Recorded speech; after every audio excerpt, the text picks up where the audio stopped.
오늘 하나님께서 우리 가운데 주시는 말씀은 창세기 2장 23절과 고린도전서 13장 13절의 말씀입니다.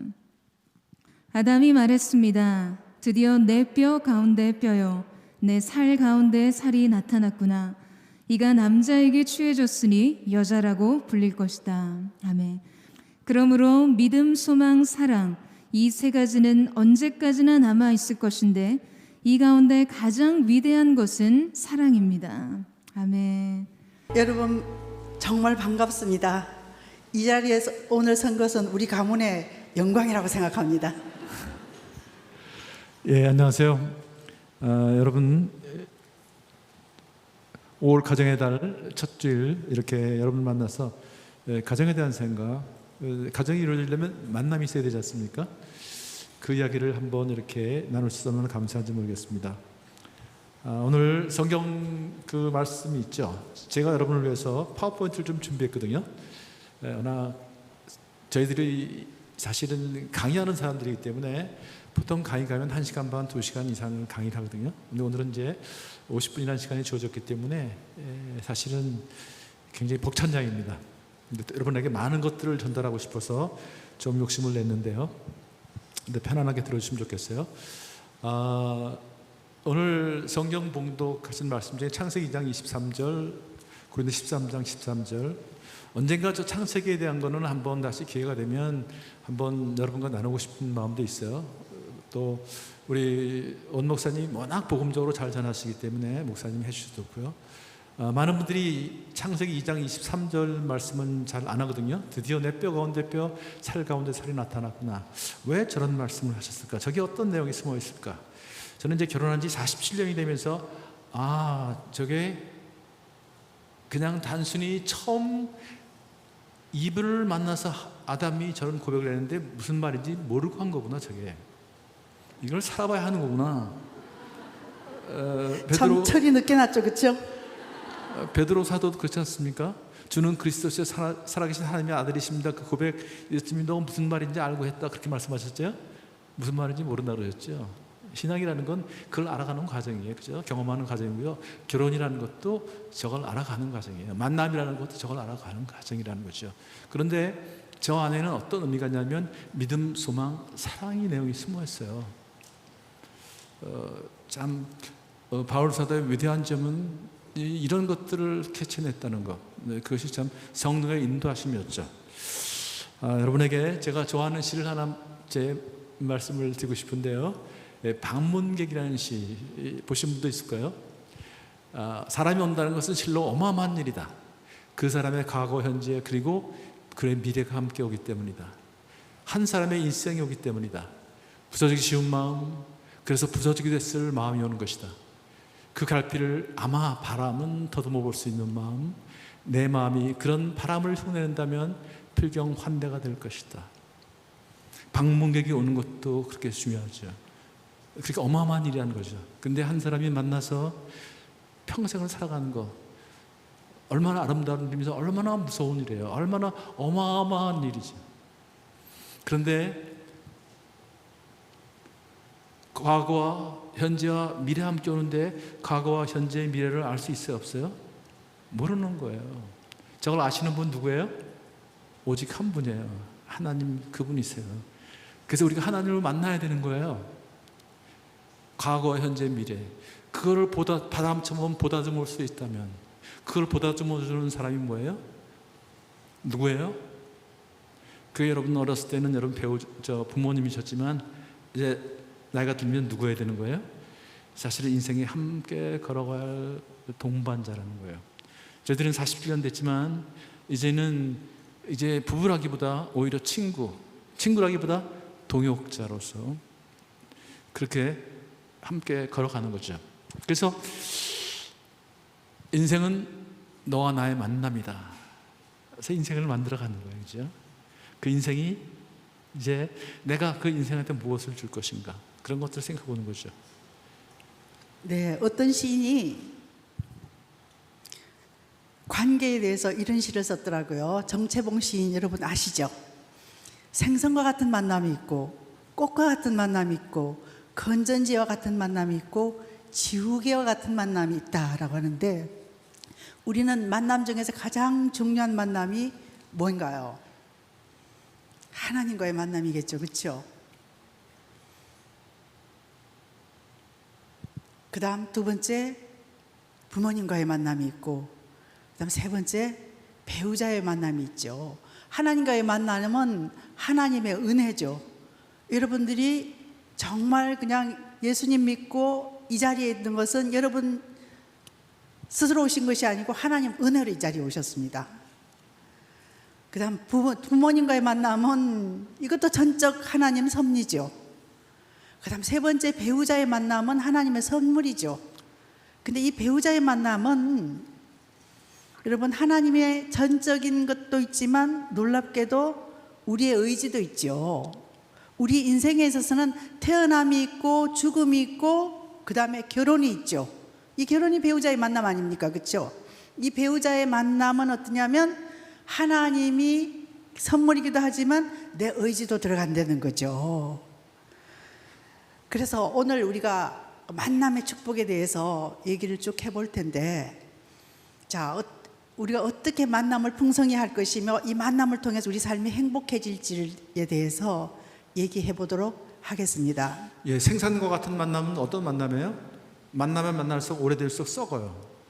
나도 썩고 상대방 썩는 게 생선과 같은 만남이에요. 꽃 같은 만남은 어떤 만남이에요? 아름다울 때는 예뻐해 주다가 시들면 버려요.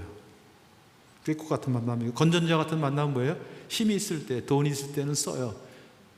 배터리가 떨어지면 버려요. 지우개 같은 만남은 지우고 싶은 만남. 그러나 손수건 같은 만남은 어떤 만남이에요? 큰 의미는 없는 것 같은데 필요한 순간 나를 보다듬어 쓰다듬어. 여러분은 손수건 세대가 아니라 잘 이해가 안 될 거예요, 그죠?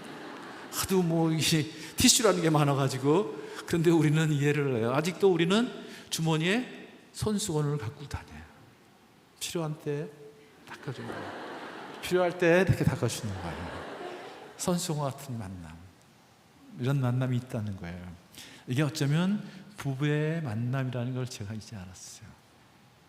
이렇게 닦아주는 거, 보다듬어주고요. 아픔을 보다듬어주고, 치유해주고, 또 닦아주고, 이런 만남이라는 거죠. 자, 우리 인생에는요, 주기가 있습니다. 저는 30, 30, 30이라는 거를 분리법을 참 좋아하는데, 처음 30년은 준비하는 30이죠. 여러분 지금 처음 30 조금 넘으신 데 있고요.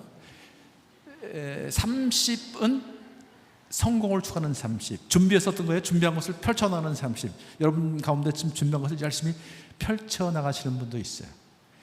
또 마지막 30은 어떤 30이에요? 의미를 추구하는 30. 그런데 처음 30대를 가만 보면 여러분 가정과 학교에서 보냈죠. 또 두 번째 30년은 가정과 자신 직장에서 보내는 거예요. 그러니까 우리 활동 무대는 이렇게 학교에서 직장으로 이동이 돼갑니다. 마지막 30년은 대부분 이제 은퇴를 한 이후에 사회로부터 받은 것을 사회에 다시 되돌려 보내는 그런 시기. 그것이 어쩌면 우리의 인생의 진정한 의미일지 모르겠어요. 자, 30, 30 다 중요하지만 가장 풍성해야 할 때, 그때가 언제일까요? 마지막 30입니다. 마지막 30이 중요한 거예요. 마지막 30이 점점 길어지고 있어요. 마지막 30에는 내 인생과 내 신앙을 잘 통합해서 멋진 삶의 유산을 가운데 30에 있는 내 자녀와 마지막 30에 있는 내 손자, 손녀들에게 전해주고 가는 거예요. 그리고 교회와 사회에 남겨주고 떠나는 거예요. 그게 우리 인생의 진정한 의미입니다. 여러분 혼자서 잘 먹고 잘 사는 게 여러분의 인생의 진정한 의미입니까? 그러나 정말 생명을 낳고 그 생명을 사랑하고 그 생명의 소중함을 가르치고 정말 사랑의 소중함을 가르치고 우리가 꼭 만나야 할 분이 누구인가, 최고의 가치가 무엇인가, 이런 것들을 전해주는 그런 삶, 그것이 마지막의 삶이라는 거죠. 여러분 처음 30인인데 지금 많은 것들을 준비하고 계실 거예요. 제가 원유영 목사님의 그 메시지를 참 좋아해서 자주 듣는데요, 여러분 선택이라는 주제가 잘 그걸 복습하셔가지고 계속 공부를 하세요. 우리가 뛰어난 영성도 필요하지만 여러분 전문성이 필요합니다. 전문성을 무시하지 마세요. 세상적인 그런 기술을 무시하지 마세요. 세상적인 학문을 무시하지 마세요. 바울 사도는 세상의 학문을 버렸다고 하는데 그분은 세상 학문을 이미 다 배웠기 때문에 공부해 보니까 쓰레기다는 걸 알았어요. 근데 우리는 아무것도 모르면서 오직 복음만이 모든 걸 다 알려준다, 그렇게만 주장해서는 안 된다는 거예요. 왜? 우리는 세상 속에 살고 있기 때문에 세상을 알아야 되는 거예요. 상대방을 알아야 되는 거예요. 그래서 그런 전문성도 필요하다는 것이죠. 그래서 가정은 어떻게 보면 우리 인생의 베이스 캠프다. 가정은 어쩌면 우리 신앙의 베이스 캠프가 될 수도 있다. 이제 그런 것들을 꼭 한번 생각해 보시면 좋겠어요. 인생의 목적과 방향을 한번 점검해 보시죠. 지난 날을 돌이켜보고 과거를 생각해 보라는 거죠. 현재 삶을 짚어보고 지금 현재 내가 왜 여기 왔나? 내가 어떤 삶을, 어떤 목적을 갖고 있는가? 무엇을 믿고 있는가? 내 안에 어떤 상처가 나를 움직이고 있는 것은 아닌가? 내가 정말 그리스도 안에서 나의 삶을 주님과 동행하며 살고 있는가? 이런 것들, 나를 움직인 것이 무엇인가? 어떤 헛된 욕망인가? 과거에 어머니로부터 아버지로부터 받은 상처가 나를 움직이고 있는 것은 아닌가? 제가 아버지 앞에서 보면 많은 분들이 자기 인생을 살지 못해요. 누구의 인생을 살고 있어요? 아버지 인생을 사는 사람들이 많아요. 나는 아버지같이 살기 싫었습니다. 그런데 아버지와 똑같이 살고 있어요. 이게 그들의 삶을 힘들게 만들어요. 그게 힘들게 만들 뿐 아니라 누굴 힘들게 만들어요? 자녀들을 힘들게 만들어요. 사회를 힘들게 만들어요. 이제 앞 날을 한번 계획해보는, 누가 더불어 살 것인가? 누구를 위해 살 것인가? 어디를 향해 갈 것인가? 우리 한 목사님이 늘 하신 얘기가 있죠. 속도보다 더 중요한 것은 방향이다. 젊은 사람들은 속도가 중요하죠. 물론 속도도 중요합니다. 그러나 더 중요한 것은 방향이라는 것. 어느 방향으로 갈 것인가, 어디로 갈 것인가, 그 위대한 선택을 여러분이 하셔야 합니다. 위대한 선택을 하셔야 하는 거예요. 탁월한 선택을 하셔야 되는 거예요. 우리 삶에 가장 중요한 것이 뭐예요? 여러분 가장 중요한 것이 뭐라고 생각하세요? 젊은 사람들은 사랑이죠. 그죠? 사랑이 중요하죠. 성경 얘기도 사랑 아닙니까 이거요? 다 사랑 아니에요? 사랑 때문에 웃고 사랑 때문에 울고 불행해지기도 행복해지기도 하고 어떤 분들은 죽음을 택하기도 하고. 그런데 사랑은 관계에서 싹튼다는 거예요. 사랑은 관계에 싹튼다는 거예요. 관계에 만남이 있는 거예요. 관계가 없는 사랑은 없어요. 관계가 없는 사랑은 짝사랑이라고 그래요. 가장 아픈 사랑, 비극적인 사랑. 짝사랑을 할 수 있는 유일한 분이 계세요. 그분은 누구예요? 하나님이세요. 그분 사랑 자체이시니까. 그분 우리를 늘 짝사랑하고 계세요. 여러분을 사랑하고 계세요. 여러분이 등을 돌려도 배신을 해도 그분은 늘 우리를 바라보고 계세요. 그분이 사랑이세요. 그러나 인간의 사랑은 반드시 관계에서 싹튼다는 것. 그래서 관계가 철로라면 사랑은 그 위를 오가는 열차다, 그렇게 얘기해요. 그러니까 사랑이 깨어진다는 얘기는 무슨 얘기예요? 관계가 깨졌다. 관계가 깨졌다. 자, 또 많은 사람들이 행복을 추구합니다. 행복은 어디서 올까요? 행복도 관계에서 온다는 거예요. 여러분 맛있는 걸 먹으면 행복하죠? 그죠? 근데 맛있는 걸 혼자 먹으면 행복해요? 예, 혼자 먹으면 배는 부를지 모르지만 행복하지는 않아요. 여러분 원수하고 먹으면 행복해요? 차라리 안 먹는 게 낫죠? 누구하고 먹어야 돼요? 사랑하는 사람하고, 친밀한 사람하고. 결국 행복도 관계에서 온다는 거예요. 또 많은 사람들이요 성공을 추구합니다. 그죠? 여러분 성공하고 싶죠? 그런데 예전에는 IQ가 좋아야 한다.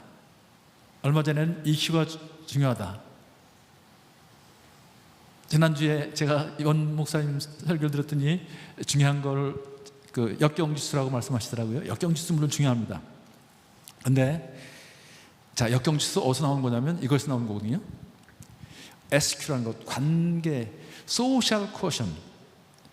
여러분 SS 커뮤니티죠. 이 Social Quotient, 관계 지수, 사회적 지수가 중요한 거예요. 사회적 지수는 뭐예요? 관계입니다. 인간은 사회적인 동물이라고 그러죠. 이야기는 무슨 얘기냐면 인간은 관계 속에 살도록 지음받은 존재다. 그것이 하나님의 형상의 가장 중요한 부분 중 하나입니다. 하나님도 삼일체 하나님으로 관계 속에 존재하셨던 분. 그래서 인간을 지을 때 관계 속에 살도록 지으셨어요. 그래서 아담을 만드시고 독초하는 것이 좋지 못하니 not good, 처음으로 부정적인 표현을 하셨어요. 그래서 하와를 지으신 거예요. 관계 속에 살도록. 그래서 생육하라는 말을 제일 먼저 하신 거예요. 관계 공동체라는 거죠. 그래서 성공의 가장 중요한 요소도 관계다. 관계력, 지적인 능력이 아니라 정서 능력 다 중요하지만 그러나 관계력이다. 사회성을 해본 사람들은 다 동의를 합니다. 그래서 여러분이 앞으로 이 관계력을 키우셔야 합니다. 그런데 관계의 뿌리가 누구예요? 핵심이 누구예요? 우리 하나님 아버지라는 거예요. 또 잠시 말씀드리겠지만 여러분에게 관계 형성하는데 가장 중요한 결정적인 영향을 준 사람이 누구예요? 여러분 부모님, 특별히 아버지라는 사실을. 제가 아버지 앞에서 늘 강조하는 것이 바로 그 이야기입니다. 자, 영상을 하나 볼까요? 나는 말이야 꼭 행복한 삶을 살 거야. 열심히 일해서 돈도 많이 벌고 훌륭한 사람이 될 거라고. 보란듯이 성공해서 행복한 모습을 보여주겠어. 혹시 이 영상을 보는 여러분도 비슷한 생각을 하고 있지 않나요? 열심히 공부하고 노력하면 좋은 삶을 살게 되리라는 생각. 부와 명예를 얻으면 행복은 자연스레 따라올 거라는 생각. 미국 밀레니얼 세대에게 설문조사를 한 결과 80%가 넘는 이들이 인생에서 가장 중요한 목표는 부자가 되는 것이라고 했습니다. 이들 역시 부와 명예는 좋은 삶이라고 생각하는 거죠. 그런데 말입니다. 좋은 삶이라는 게 과연 뭘까요? 만약 종이 펼치듯 인생 전체를 펼쳐서 좋은 삶이 뭔지 알 수 있다면 얼마나 좋을까요? 우리를 행복하게 하는 게 뭔지 안다면 후회할 일은 없을 테니까요. 그래서 여러분을 위해 한 연구를 소개하고자 합니다. 무엇이 좋은 삶을 만들까? 우리를 건강하고 행복하게 만드는 것은 무엇일까? 하버드 연구진들은 이 물음으로 75년 동안 연구를 진행하고 있습니다. 1938년부터 700여 명의 남성을 대상으로 그들의 인생을 추적하고 있죠. 연구진은 해마다 인터뷰를 진행하고 의료 기록을 받고 피를 뽑고 뇌를 촬영하고 그들이 자녀와 대화를 하며 배우자와 고민을 나누는 모습을 촬영합니다. 75년이라는 장기간의 연구를 통해 하버드 연구진들은 어떤 결과를 얻었을까요? 이들이 연구에서 얻은 가장 분명하고 확실한 메시지는 바로 이것이라고 말합니다. 우리를 행복하고 건강하게 만드는 것은 부와 명예가 아니라 좋은 관계이다. 오랜 시간 동안 진행된 연구에서 4번째 총책임자가 된 로버트 윌딩거는 말합니다. 젊은 시절엔 부와 명성, 그리고 높은 성취를 추구해야 좋은 삶을 살 수 있다고 믿습니다. 사회 역시 우리에게 열심히 일하고 노력하라고 말하죠. 하지만 75년 동안 700여 명의 인생을 추적해온 결과 우리를 진정으로 행복하고 건강하게 만드는 것은 바로 좋은 관계였습니다. 그리고 저희 연구진들은 관계에 대해 3가지 큰 교훈을 얻었습니다. 여러분과 이 이야기를 꼭 나누고 싶습니다. 첫째, 사회적 연결은 매우 유익한 반면 고독은 해롭습니다. 연구 결과 가족, 친구, 공동체와 긴밀하게 연결되어 있는 사람일수록 더 행복하고 건강하며 오래 살았습니다. 고립되어 있는 이들은 덜 행복하고 중년기엔 빠른 속도로 건강이 악화되며 뇌 기능도 일찍 저하되죠. 둘째, 관계에서 친구 수는 중요하지 않습니다. 가장 중요한 것은 관계의 질이죠. 친구가 많더라도 갈등과 싸움이 잦다면 건강에 해롭습니다. 하지만 한 명의 친구만으로도 관계가 만족스럽다면 그걸로 충분하죠. 셋째, 좋은 관계는 우리의 몸뿐만 아니라 뇌도 보호합니다. 애착관계가 긴밀하게 형성된 80대는 그렇지 않은 이보다 훨씬 더 높은 기억력을 갖고 있었습니다. 이 연구 결과들이 뻔하게 들리나요? 그럴 수 있습니다. 좋은 관계가 건강과 행복에 이롭다는 것은 옛날부터 내려오던 이야기니까요. 문제는 이 중요한 깨달음을 항상 잊어버린다는 것입니다. 간단하고 빠른 해결책이나 쉽게 얻을 수 있는 것만을 원하기 때문이죠. 더군다나 인간관계라는 것은 복잡하고 머리 아픈 일입니다. 가족과 친구를 열심히 챙기는 것은 매력적인 일도 아니고 끝이 보이지도 않죠. 그러나 75년간의 연구는 동일한 결과를 계속해서 보여주고 있습니다. 가장 행복한 삶을 산 사람은 가족과 친구, 공동체가 있는 사람이라는 것을요. 인생은 짧기 때문에 다투고 사과하고 가슴앓이하고 해명할 시간이 없다. 오직 사랑할 시간만 있을 뿐이며 그것은 말하자면 한 순간이다. 오늘은 스마트폰이나 노트북 대신 사랑하는 가족과 친구의 얼굴을 보며 이야기를 나누는 것은 어떨까요? 기억하세요. 좋은 관계가 좋은 삶을 만든다는 것을. 삶을 행복하게 만드는 건 바로 당신 곁에 있는 사람들입니다.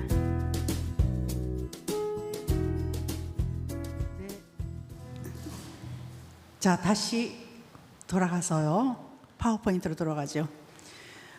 자, 우리는 좋은 관계가 우리를 행복하게 한다는 건 다 알고 있습니다. 다 알고 계시죠, 그렇죠? 자, 그런데 좋은 이 관계를 맺는 목적이 뭔지를 모른다는 거죠. 관계를 맺는 목적은, 모든 인간관계의 기본 목적은 자신의 욕구와 자신에게 의미 있는 사람, 의미 있는 사람이니까 많은 사람이 아니고 아까 친구보다 질이라 그랬죠, 그렇죠? 그 의미 있는 사람과의 욕구를 채워줬을 때 우리는 행복을 느낀다는 거죠.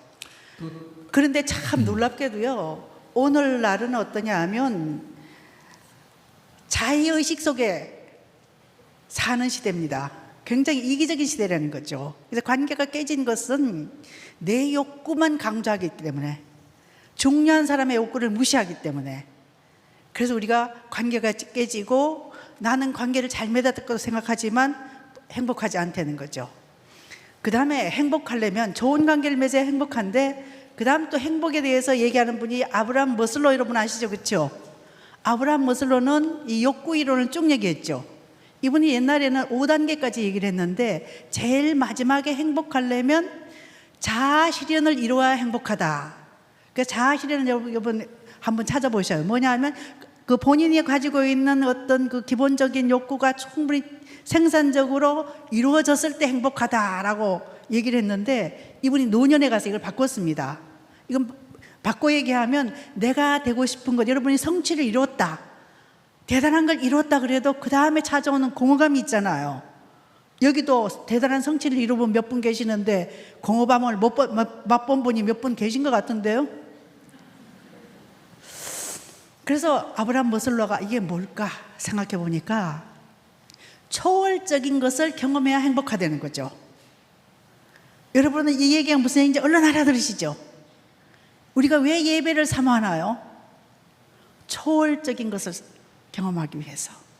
그 다음에 저는 가정사역자로서요, 하나님과의 관계에서 보이지 않는 세계의 신비한 것을 경험하는 것도 초월적인 관계지만, 여러분 이 부부 사이에 또 죽일 듯이 밉던 이 사람 그거 다 감정 떠나고, 지금 제가 이 사람 쳐다보는 게 죽일 듯이 미운 눈으로 보나요? 그냥 넉넉히 바라봐주나요? 이것도 초월적인 것을 경험하는 것입니다. 그 다음 또 최근에 있어서 마다네스라는 사람은 안정과 변화와 존재 가치와 사랑, 성장, 공헌, 이 부분을 경험했을 때 행복하다라고 얘기를 하죠. 저 존재 가치는 자아 실현에 대한 것이고, 사랑은 초월적인 것을 경험하는 것이겠죠, 그렇죠? 그러니까 여러분이 생리적인 욕구를 채우면 먹고 자고 뭐 성생활하고 그게 태워지면 안전해지고 싶고, 그래서 집도 짓고 뭐 다 안전해지고 싶고요, 보호받고, 그 다음에 애정 욕구가 생기고 자기 존중하게 생기고, 그 다음에 이제 자아 실현으로 갔다가 최근에는 이제 바꾼 게 인지적 욕구가 있고 심적 욕구가 있고 자아 실현이 있고 초월적. 마슬로우는 이렇게 단계설을 주장했는데 요즘엔 이제 그렇게 단계설을 주장하는 사람들은 거의 없습니다. 사실 보면 이 욕구가 어떤 때는 안정의 욕구들을 바랄 때다가 또 어떤 때는 성장하고도 싶고, 여러분은 성장하고 싶잖아요 지금, 그죠? 성장하고 싶은 욕구가 있잖아요. 근데 그런 것들이 이제 바뀐다는 거죠. 근데 여러분들이 이제 직장 다니면서 하시는 분도 있는데 의미 있는 상대방의 욕구, 꼭 부부관계만 생각하지 마시고요. 여러분이 거래처도 의미 있는 상대 아니에요? 그분들의 욕구를 어떻게 채워주나 이런 것들을 생각해 볼 필요가 있는 거예요. 그 회사의 욕구를 어떻게 채워주나 이런 것들을 생각하는 거예요. 그래야 관계가 이루어지나. 나만 채우려고 해서는 안 된다는 거예요. 그죠? 이런 것들을 여러분들이 여러분 사회생활에도 꼭 적용을 시켜야 한다는 거. 자,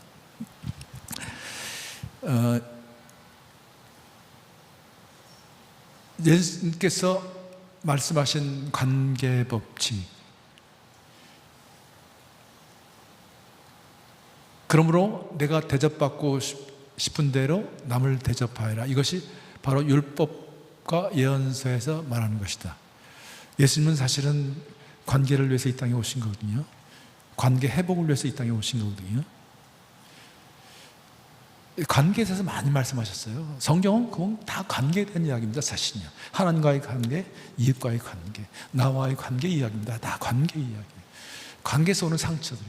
근데 마태복음 7장 12절을 뭐라 그러냐면 황금률이라고 해요. 골든룰이라고 그래요.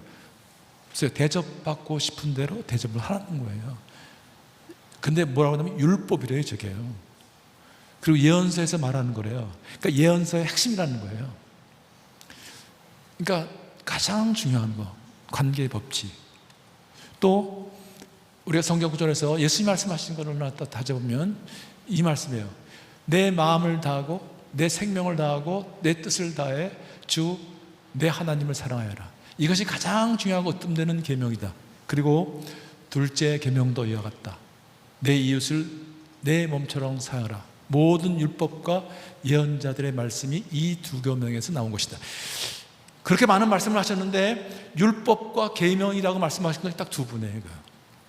그러니까 이 말씀이 핵심이라는 거예요. 예수님이 말씀하신 것 중에 핵심이 여기 들어가 있다는 거예요. 율법의 핵심이 여기 있다는 거죠. 예언자들이 말씀하신 핵심이 여기 있다는 거예요. 다 관계에 대한 얘기라는 거예요. 하나님과의 관계, 이웃과의 관계, 나 자신과의 관계, 관계라는 거죠. 그래서 꼭 이 관계를 여러분이 이해하시는데, 자, 그래서 오늘 제가 여러분에게 이 관계에 대한 얘기를 좀 할 텐데 말이죠. 죄송합니다. 이 관계 방정식, 제가 인생 방정식이라고 이름을 붙였어요. 이거를 여러분들에게 좀 소개를 하고 싶어요. 이 관계가 인생을 결정짓기 때문에, 자, 관계가 중요해요. 자, 관계는 어떻게 이루어져요? 누군가가 접근을 해야 한다는 거예요. 제가 접근을 해야 되는 거예요. 제가 접근하면 어떻게 해요? 여기서 저한테 어떻게 하죠? 예, 반응을 보이게 돼 있어요. 전문가는 다른 거 없어요. 여러분, 이렇게 단어를 잘 찾아내는 사람이 전문가예요. 뭐. 여러분 다 아는 이야기지만 조금 전문가 아니겠죠. 단어를 제가 잘 알고 있으니까. 이런 거예요, 사실은. 단어를 많이 여러분 이렇게 단어를 이렇게 잘 기억을 해놓으세요. 이걸 다른 말로 하면 우리 삶에는 끊임없는 자극이 와요. 자극이 오면 어떻게 해요? 반응하게 돼 있어요. 그것이 우리의 삶을 결정짓는다는 거예요. 저는 역사를 전공했는데요, 제가 다닐 때 가장 유명한 역사학자가 누구냐면 아놀드 토임이라는 분이었어요. 역사 연구라는 그런 방대한 역사를 줬는데, 그분이 역사를 뭐라고 정의를 내렸냐면 역사는 도전과 응전이다. 똑같은 얘기 아니에요? 선택은 어디서 일어나요? 반응에서 일어나는 거예요. 내가 뭘 선택하냐는 거예요. 자극이 왔는데 내가 어떻게 선택하냐는 거예요. 내가 어쩔 수 없는 그런 자극이 올 수 있어요, 우리 삶에. 제가 사실은 건강해 보이죠? 제가 2002년도에 대장암을 수해서 50cm를 잘랐어요. 2년 전에 미를 또 반을 20년 전에 대장암이 걸려서 50cm, 대장을 50cm 잘랐는데요. 여러분, 대장이 그게 곱창이더만요. 그 자르고 난 다음에 이 양반 곱창을 안 먹어요. 그래서 저를 위해서 많은 분들이, 우리 교인들이 기도를 해줬어요. 저 기도 덕분에 살았어요. 그런데 중요한 것은 제가 그 암이라는 그런 자극이 왔을 때 제가 통제할 수 있나요? 그런 자극을 통제할 수 있어요? 통제할 수 없는 거예요. 그러나 반응은 제가 통제할 수 있어요, 없어요? 제가 통제할 수 있다는 거예요. 반응은 내가 선택하는 거예요. 죽었다 그러고 좌절해서 그냥 포기하고 그냥 헤매고 사는, 그것도 내가 선택하는 거예요. 그러나 당당하게 살 수 있는 거예요. 제가 그때 생각하면 지금 한 목사님하고 이제 처음 그 대가담이 걸렸을 때 충격을 받아서 이제 자기라니까 얼마나 충격을 받았겠어요. 그때 벌써 20년 전이면 암 걸리면 뭐죠? 뭐가 완성되죠? 죽음. 아, 이제 죽었구나. 그런 생각이 들죠. 그 답답한 가슴이었지만, 그러나 제가 편장을 받았을 때 제 안에 정말 알지 못하는 그 평안함이 이렇게 병원에서 그 판정을 받고서요, 자연스럽게 의사하고 얘기하고 나오는데 간호원이 나중에 쫓아나오더라고요. 쫓아나와서 저한테 제가 물어볼 게 있대요. 그래서 아니, 환자한테 뭘 물어볼 게 있냐? 내가 물어봐야지. 그랬더니 아니, 암이 걸렸다는 그런 판정을 받으면 보통 사람들이 말을 못한대요. 말을 더듬고 어떤 사람은 주저앉고 그렇게 반응이 오는 거예요. 근데 선생님은 어떻게 웃고 계세요? 그래. 얼굴이 평안해세요. 제가 그때 웃으면서 그랬어요. 저는 교회 장로입니다. 교회 장로입니다. 저는 하나를 믿는 사람입니다. 반응은 내가 선택하는 거예요. 그러고 나서 얼마 있다가 한 목사님한테 전화를 했어요. 목사님, 제가 목사님 뵙고 싶다 그랬더니 한 목사님 좀 오시라고 하더라고요. 제가 한 목사님한테 미안한 거예요. 장로로서 말이죠. 이 덕이 안 되는 거예요. 한 목사님 그때 간암 때문에 여러 번 수술하셨는데 저까지 또 암이 걸리면 오늘에게는 암병동이나 이런 소리 나올까봐 이게 장로된 사람으로서 이게 덕이 안 되는 거예요. 저도 많은 사람한테 알려줬는데, 그래가지고 이제 한 목사님한테 전화해서 이 사람하고 같이 이제 왔는데 그 2층에 오는데 목사님이 바깥까지 나오셨어요. 나오셔가지고 어디가 아프냐고 그러더라고요. 그래서 대장이 좀 아프다고 그러는데요. 그랬더니 대장은 50cm 정도 잘라도 괜찮대요. 그러는 거예요. 그래서 제가 그랬어요. 맞아요. 제가 알아보니까 대장 장 길이가 한 2m 정도 되는데 까짓거 50cm 자르면 어때요? 뭐. 그러고서 이제 방에 들어가서 둘이 앉았는데 무슨 말을 해야 될지 모르겠어요. 저는 미안하니까. 한 목사님도 좀 그러시고 말이죠. 그런데 차가 나왔어요. 그래서 앉아있는데 차를 마시면서 문득 갑자기 한 목사님이 저한테 이런 말씀하시는 거예요. 장로님, 그 암 한번 걸려봐도 괜찮습니다. 그러는 거예요. 이거 위로가 되는 얘기예요? 암 환자한테요? 근데 제가 그때 그랬어요. 뭐라 그런지 아세요? 목사님, 맞아요. 암 한번 걸려봐도 괜찮습니다. 감당할 만한 시험만 준다 그러는데 하나님이 저한테 지금 이런 걸 감당할 만한 시험, 제가 감당할 수 있을까? 제가 감당해 보겠습니까? 만일 하나님이 부르시면 가죠. 그러나 제가 있는 동안은 당당하게 살아겠습니다. 지금 아버지께 많은 사람들이 암으로 고통을 받고 있는데 제가 한번 경험해 보죠. 그 두려움이 무엇인지, 어떻게 이겨낸지 한번 제가 당당하게 살아보겠습니다. 그랬더니 제 아내가 네, 저는 굉장히 불편하죠. 왜 그런 소리를 하느냐고. 저는 그때 완전히 두려움에 쌓여 있었거든요. 저를 이렇게 막 쓰면서 여보 왜 그런 소리들을 해요? 그래. 죽는다고 뭐 그런 얘기 하니까. 그래서 제가 뭐라 그랬을까요? 이건 암 환자끼리 하는 얘기야, 이거. 그래서 삶을 살면서 제가 우리 김 장로를 보면 부럽다 못해서 질투나는 부분이 있습니다. 굉장히 긍정적이라는 거죠.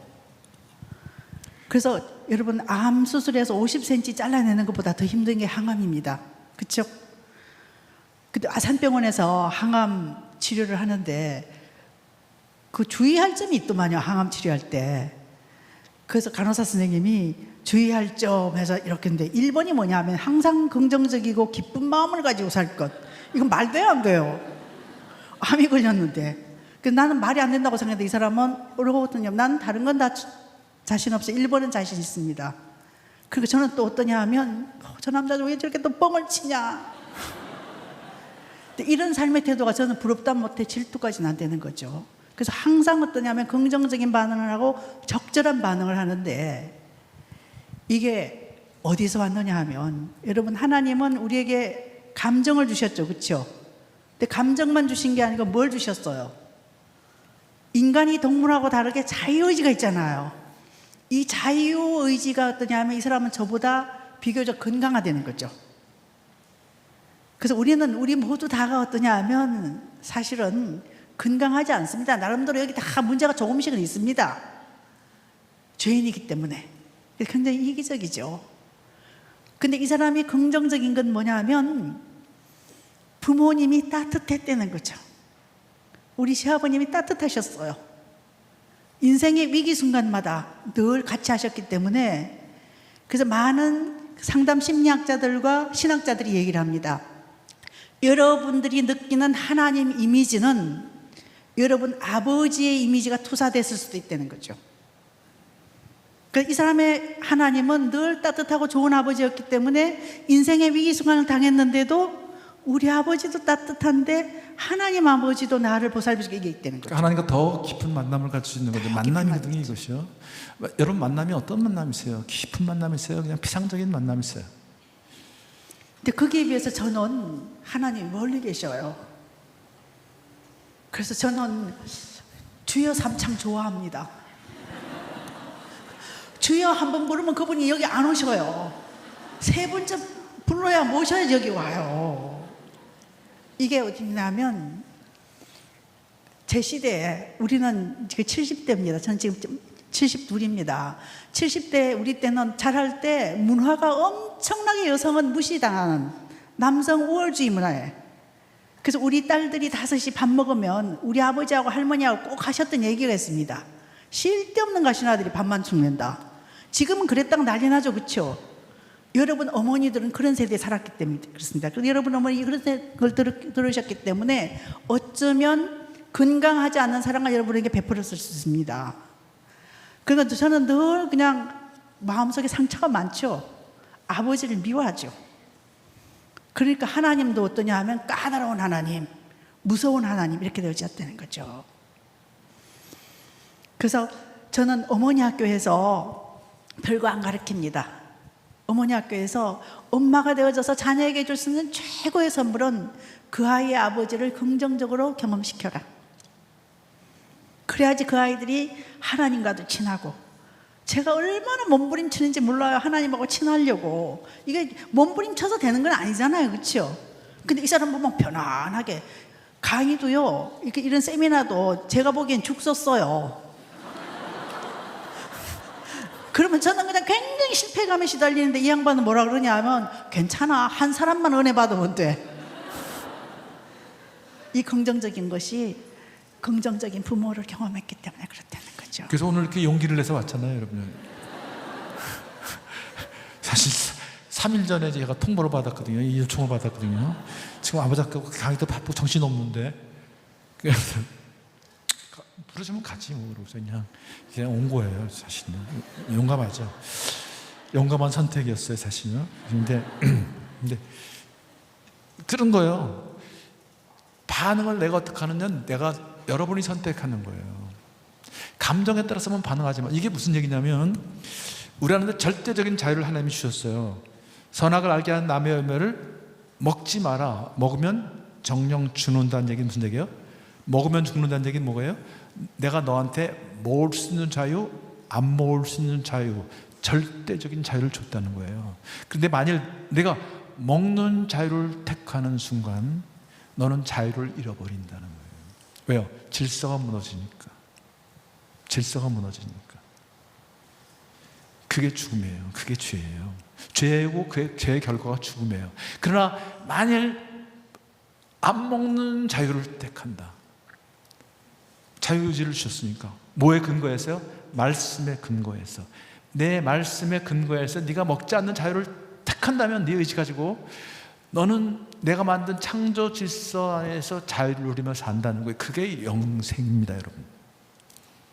근데 인간은, 아담은 뭘 했어요? 하와 아담은 뭐 했어요? 하와가 먼저 먹었죠. 왜 먹었어요? 보암직하니까, 먹음직스러우니까. 뭐에 움직이고 있는 거예요, 지금요? 감정에 움직이고 있는 거예요. 감정에. 하나님은 우리에게 감정을 주셨어요. 감정은 매우 중요합니다. 하나님은 우리 감정, 두려움이라는 감정이 있으니까 여러분 안전한 거 아니에요?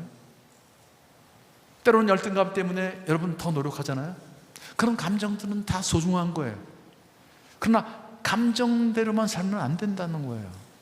하나님 말씀에 근거해서 말씀에 불 받고 자유의지를 갖고 선택을 하라는 거예요. 자유라는 건 그런 거예요. 예를 들어서 여러분, 물고기는 어디서 살아야 돼요? 물에 살아야 되죠. 근데 물고기가 날고 싶다 해서 하늘에 올라가서 살면 몇 천 원 살겠죠? 몇 분은 살겠죠? 근데 계속 살 수 있어요? 못 사는 거예요. 그 질서라는 건 그런 거예요. 그죠? 그러니까 여러분, 차를 몰고 가다가 사거리에서 말이죠, 차가 막 왔다 갔다 하는데, 여러분 나는 자연이다 그러고서 말이죠, 빨간불이 들어왔는데 그냥 지나가 보세요. 어떤 일이 벌어져요? 교통사고 날 거예요. 다치거나 죽을 거예요. 그게 무슨 얘기예요? 자유를 잃어버린다는 얘기예요.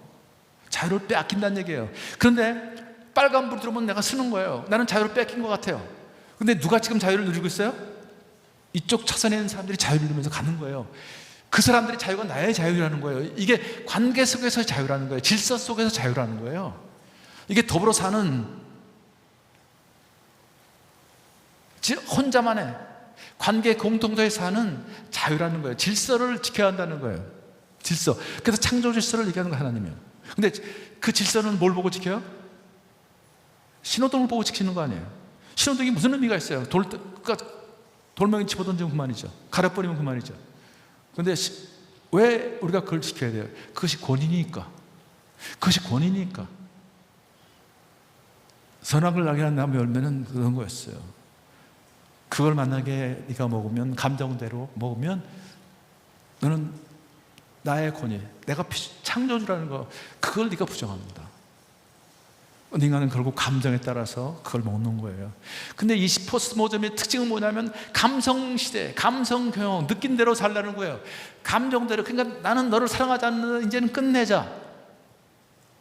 나는 그런 거 하고 싶지도 않아. 감정을. 그러나 하나님은 우리에게 자유의지를 주셨어요. 세상은 바뀌어도요, 상황은 바뀌어도 우리의 사명은 바뀌지 않는다 그러는 거예요. 그래서 네, 사명은 어디에 뿌리를 받고 있어요? 의지에 뿌리 받고 있는 거예요. 말씀하세요. 죄송합니다. 근데 오늘날 저를 비롯해서 많은 사람들이 자유를 어떻게 생각하냐면 내 하고 싶은 대로 마음대로 하는 게 자유라고 생각하죠. 그렇죠? 그것은 죽음에 이르는 자유라는 거죠. 우리는 공동체 안에 살 수밖에 없죠. 공동체의 질서가 잘 유지되려면 권위가 있어야 되잖아요. 그렇죠? 그래서 하나님은 우리에게 가정이라는 생명나무 공동체, 교회라는 생명나무 공동체를 주시면서 질서를 지키게. 그래서 이 SNS에서는 원 목사님의 권위를 인정하고 따라가야지 SNS 공동체가 잘 굴러가겠죠. 그렇죠? 거기서 자유함을 느끼는 거예요. 부부도 예. 마찬가지예요. 이 질서 속에서 자유함을 느끼는 거예요. 그 룰이 있어요. 우린 그걸 모르는 거예요. 그러니까 많은 상처들이 그래서 나는 거예요. 자기중심성 때문에, 그 죄성 때문에. 그러니까 부부라는 건 그런 거거든요. 이따가 결론적으로 말씀을 드릴 테니까요. 지금요. 자, 이 적절하게 반응을 해야 되는데, 어떤 자극이나 감정이, 자극이나 접근이 오면 적절하게 반응해야 되는데 아주 격렬하게 반응하거나 엉뚱하게 반응하는 사람이 있어요. 여러분, 요즘에 그런 사람도 있잖아요. 길에서 차 막힌다고 말이죠. 차를 걷어차는 사람도 있고 말이죠. 미국에서는 어떻게 해요? 총을 쏘는 사람도 있고요. 그런 반응을 보인 사람들이 있죠. 점점 그런 사람들이 많아져요. 그래서 모든 관계가 깨지는, 세상이 지금 점점 힘들어지는 게 자꾸만 반응을 이상하게 하는 사람들이 많아요. 그런 이상한 자극을 보내는 사람들이 많아요. 그러니까 자꾸만 엉뚱하게 반응하고 격렬하게 반응하다 보니까 무너지는 거예요. 동물들은 감정대로 반응해요. 그러나 인간은 감정대로만 반응하지 않을 수 있다는 거예요. 우리가 자유의지가 있기 때문에. 우리 크리스찬들은 또 뭐예요? 말씀에 근거해서 반응을 선택하는, 그것이 이제 위대한 선택이라는 거예요. 어떤 선택을 하세요? 결국 인생은 B에서 시작해서 D로 끝난다 그러죠. birth에서 death로 간다 그러죠. 근데 그 가운데 뭐가 있어요? C가 있다 그러죠. C는 choice입니다. 무엇을 선택하느냐. 내가 오늘 무엇을 선택할 것인가? 말씀의 근거에 선택할 것인가? 아니면 감정에 따라갈 것인가? 이걸 선택하셔야 합니다. 이걸 결정하셔야 합니다. 엉뚱한 선택을 하지 마세요. 왜 그런데 우리가 감정에 따라가냐? 왜 상황에 따라가냐? 우리는 죄성이기 때문에. 죄성이라는 것 결과는 뭐예요? 이기적이다. 그러니까 여러분 많이 들으셨죠? 내로남불이라는 거. 내가 하면 로맨스, 남이 하면 불륜. 또 내가 하면 충고고 남이 하면 잔소리. 우리가 모여서 뭘 얘기하면 다 단합대회를 했다 그러죠. 남이 하면 담합을 한다 그러죠. 술 마시는 사람들은 그래요. 내가 마시면 약주고 네가 마시면 소주다. 또 어떤 사람은 뭐 이렇게 좀 치면 뭐라 그래요? 사랑의 매라 그래요. 또 다른 사람은 뭐라 그래요? 폭력을 썼다 그래요. 이런 거예요. 이 죄성 때문에, 자기중심성 때문에 끊임없이 그래서 상처를 줍니다. 상처를 주면 상처를 받은 사람은 또 상처를 줘요. 또 그런 죄성 때문에 집단 이기적인 문화를 만들어갑니다. 남성들은 남성의 문화를 만들어가요. 지금 여성들은 또 여성의 문화를 만들어가고 있어요. 집단적인 그런 문화들, 그런 것들 때문에 상황에 끌려가요. 감정에 끌려가요. 그러니까 다 관계가 깨지는 거예요. 그 삶이 무너지는 거예요. 하나님이 이걸 통탄히 여기시는 거예요. 그래서 예수님이 이 땅에 오셨어요. 예수님은 관계 회복을 오신 거예요. 예수님이 요한복음 8장에 뭐라고 말씀하셨어요? 진리를 알지니 진리가 너희를 자유케 하리라. 여러분과 저에게 자유를 주시기 위해서 십자가에 달리신 거예요. 사실은 자유를 주시겠어요. 그분이 우리에게 자유를, 진정한 자유를, 그 자유를 통해서 그래야만 진짜 관계 회복이 일어나고, 그래야 하나님 꿈꾸시는 그런 아름다운 관계 공동체가, 그것이 하나님의 나라거든요. 하나님의 통치가 임하는. 이게 사실은 이 관계 방식 안에 아주 복음의 소중한 내용들이 여기 담겨 있어요. 근데 여러분 저런 걸 배우셨어요? 근데 여러분 다 관계를 맺고 있잖아요. 다 반응을 하고 있잖아요. 누구처럼 하고 있어요? 어쩌면 여러분 아버지처럼, 여러분 어머니처럼. 그런데 놀라운 사실은 여러분이 하는 그런 반응의 패턴들이 또 학습되어 간다는 거예요. 여러분 자녀들이, 여러분 후손들이 또 따라갈 수 있다는 거예요. 이걸 끊자는 거예요. 이걸 바꿔야 합니다. 이걸 바꿔야 인생이 바뀌는 거예요. 이걸 바꿔야 우리 신앙도 바뀌는 거예요. 그렇지 않으면 계속 만나면 행복한 것 같아요. 여러분 여기 오면 행복하시죠? 치유받으면 행복한 것 같죠? 감정이 좋죠? 그런데 지나고 나면 또 문제가 생겨요. 또 어려워져요. 왜요? 감정만 치유하면 안 된다는 거예요. 감정만 치유하면 안 되는 거예요. 감정이 치유되면 어떻게 돼요? 감정이 치유되는 건 맞아요. 그러나 뭐가 치유돼야 돼요? 뭐가 회복이 돼야 돼요? 관계가 회복이 돼야 되는 거예요. 그러니까 이 치유 사역의 핵심은 사실은 관계가 치유되는 거예요. 관계가. 그래서 예수님은 마태복음 그 산상수훈의 끝자락에 이런 말씀하셨어요. 눈에는 눈, 이에는 이라고 말했지만 예수님은 뭐라 그래요? 누군가가 오른밤을 치면 왼밤을 돌려대라는 말씀하셨어요. 여러분 누가 오른밤을 치면 여러분들은 어떠세요? 감정이 좋아요? 나쁘죠? 그러면 여러분 어떻게 하세요? 같이 쳐야 되죠. 같이 오른밤을 치는 게 아니라 오른밤 치고 또 왼밤 치는 사람도 있을 거예요. 그렇죠? 그래야 풀리는데 예수님은 오른밤을 치면 왼밤을 돌리는 거예요. 근데 구약시대에는 이에는 이, 동해 보복법이라고 그러죠. 그걸. 같은 해를 받았으면 똑같이 보복한다는 거. 그런데 예수님은 새로운 관계 방식을 얘기했어요. 율법 시대는 그랬는데 은혜 시대는 바뀌는 새로운 관계 방식, 하나님에 대한 접근, 세상에 대한 접근, 새로운 관계 방식을 예수님은 제시하신 거예요. 그리고 그렇게 사시고 떠나신 거예요. 너희들도 그렇게 살라 하고 말이죠. 이걸 배우셨는데 이거를 여러분 끊으셔야 돼요. 이거 여러분이 새로워지면 여러분, 나는 우리 부모님이 사는 거 보니까 나는 결혼에 자신이 없어요. 걱정하지 마세요. 여러분 행복하게 사시고 여러분 새로운 가문을 만들 수 있어요. 새로운 시작을 할 수 있어요. 많은 사람들이요, 이 무신론이 어떻게 시작되었을까? 그런 거 궁금하시죠? 무신론의 심리학이라는 책이 있어요. 그 책을 저한테 추천서를 써달라고 해서 보니까 제가 깜짝 놀랐어요. 무신론을 주장한 사람 치고요, 건강한 가정인 사람들이 거의 없어요. 누구하고 관계가 깨졌어요? 대부분 아버지하고 관계가 깨졌어요. 아버지가 없거나. 그걸 미국의 최고의 심리학자가 밝혀냈어요. 가족이라는 건 이런 무서운 거예요, 사실은요. 이 관계 패턴이라는 건 이렇게 무서운 거예요. 아버지가 관계가 깨진 사람들이 하나의 관계가 또 깨어지는 거예요. 그러니까 돌아온 탕자는 딱 와서 아버지가 관계가 깨졌는데 누구한테 죄를 졌다 그러죠? 하나님께 죄를 졌다 그래요. 요셉도 뭐라 그래요? 내가 하나님께 죄질 수 없다 이렇게 얘기합니다. 하나님과의 관계가 우리가 하나님과의 만남이 깊어져야 하는 이유가 여기 있습니다. 예수님과의 만남이 깊어져야 할 이유가 있어요. 그분이 관계의 원천이니까.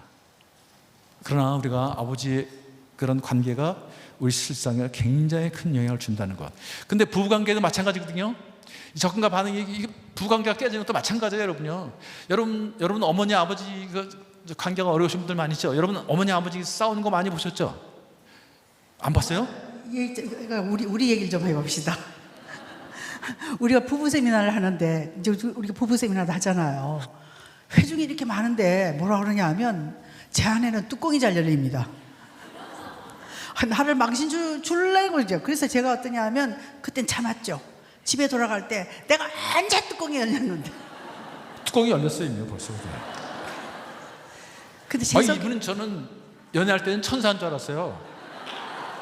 근데 결혼해서 보니까 투사더라고요.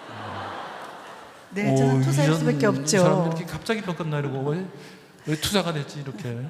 늘 아버지로부터 야단만 맞았으니까 제가 움츠려 있다는 거죠. 그래서 어떠냐 하면 뭔가 조금만 어떠냐 하면 제가 이게 조금만 상처를 건드리면 어떻게 돼요? 반응이 격렬하게 나가는 거예요. 그렇죠. 자기도 모르게 말이죠. 그래서 제가 이게 정말 참 큰 문제입니다. 뭔가 조금만 건드리면 지나치게 움츠리거나 지나치게 폭발하는 것. 이게 예수님을 믿은 지가 정말 50년이 다 됐는데도 아직도 정말 이게 제 십자가입니다. 우리 안에 끊임없이 죄성이 우리 안에 있기 때문에 말이죠. 항상 그래서 우리가 십자가 앞에 가야 할 이유가 거기 있어요. 그 죄성과 싸움이거든요. 그래서 바울 사도가 뭐라 그래요? 나는 매일 죽노라. 매일 죽노라. 우리가 늘 십자가를 바라볼 게 여기 있어요.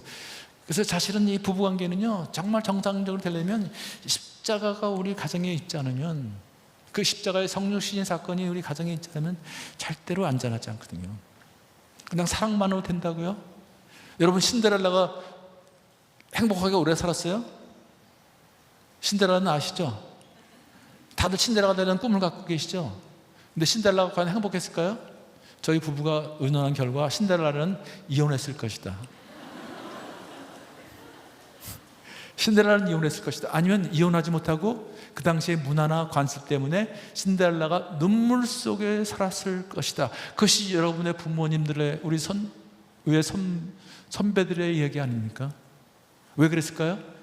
두 사람이 아무리 선남선녀과 같이 보여도 그 사람들 안에 뭐가 있어요? 죄성이 있다는 거예요. 상처가 있다는 거예요. 문화가 다르다는 거예요. 그리고 중요한 건 뭐냐면 신데렐라하고 그 왕자가 예수님을 만났다는 얘기가 없어요. 길이요 진리요 생명이신 부활이신 예수를 만났다는 얘기가 없다는 거예요. 이게 결정적인 문제예요, 이거요. 그리고 이런 걸 배워본 적이 없어요. 들어본 적이 없어요. 왕자가 되는, 왕을 나라를 어떻게 다스리는 거, 이런 건 배웠을지 모르지만 가장 중요한 공동체인 가정을 어떻게 경영해야 하는지, 어떤 것이 성경적인 가정인지 이런 걸 배워본 적이 없다는 거예요. 그래서 오늘 여러분들 이런 이야기를 저희들이 하는데요. 그러니까 부부도 마찬가지예요. 여러분 무슨 대단한 국 싸우세요? 부부싸움 할 때 여러분 어머니 아버지가 혹시 북한 핵 문제를 어떻게 해결할 것인가 이런 거 싸워보신 분 있어요? 그런 거 들어보신 분 있어요? 여러분 그런 거 갖고는 안 싸워요. 뭐 갖고 싸우신 줄 알아서 양말을 거기다 벗었냐? 치약 내도 가운데 짜 밑에 짜야지. 신문을 봤으면 제대로 덮어놔라. 밥 먹을 때 소리 좀 내지 마라. 이게 반찬이냐? 뭐 이런 소리 하고 말이야. 네. 근데 그런 얘기를 들으면 그 얘기가 맞아요, 틀려요? 자기가 맞는 얘기를 하고 있잖아요. 근데 상대방이 들으면 그거 맞아요? 맞고 안 맞고 이전에 기분이 나빠요. 이 사람이 학교 선생님이었거든요. 우리 캠퍼스 커플입니다. 우리 과에서 제일 괜찮은 킹카를 골라 잡았거든요. 저도 괜찮았어요. 살다 보니 그냥 고쳐야 될 게 많더라고요. 그래서 좋은 남편 만드느라고 제가 열심히 작업을 했죠. 자기야 이랬으면 좋겠어. 어느 날 어떠냐, 문을 꽉 닫으면서 됐어 그만하고 가더라고요. 그래서 제가 가만히 있었을까요? 쫓아가가지고 문 열고 자기야 내가 한 말 중에 틀린 말 있어? 그랬더니 뭐라 그랬어요? 네, 이분이 학교 선생님이었거든요. 늘 저를 가르치는 거예요. 그때 제가 많이 한 얘기가 뭐냐면, 내가 네 학생이냐? 넌 누구를 가르치는 거야? 그래서 문을 쾅 들어와가지고요 저한테 그러는 거예요. 내 말이 틀렸네요. 틀린 거 있네요. 틀린 거 있으면 대보래요. 여러분 우리 저 형제들 여러분 결혼하면 여러분 아내가 틀린 말을 할까요, 안 할까요? 찾지도 마세요. 이분들은 아주 정확한 말씀을 하세요. 아주 정확해요. 왜 그럴까요?